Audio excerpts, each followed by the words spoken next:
After a decade of earning street cred as a cult classic, Double Fine Psychonauts is back, but the game's crowdfunded sequel won't pick up where the original story left off.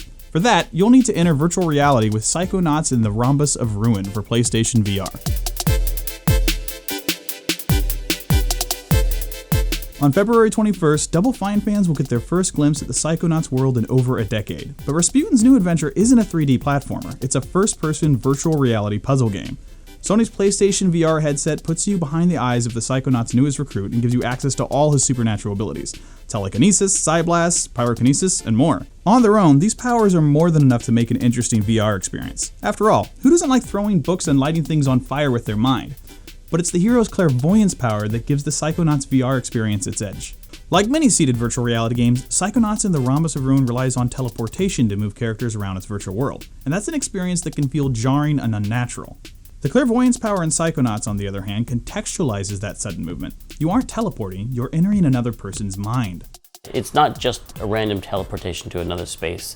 You're using clairvoyance to see the world from someone else's point of view, through their eyes, from their point of view mentally, emotionally. So everyone doesn't just see the world from a different 3D space in the world, but they see it from a different emotional place too. In other words, if you're in the mind of a delusional person, you're going to see their delusions for yourself. Well, you have to understand what they're going through in order to figure out what would help them get out of it, and see what, because these characters having these delusions are kind of stuck. They're all frozen, right, and they can't get out of it, and you've got to work with that to get them out of there. It's a simple tweak, but it helps the player connect to the characters, and that's important.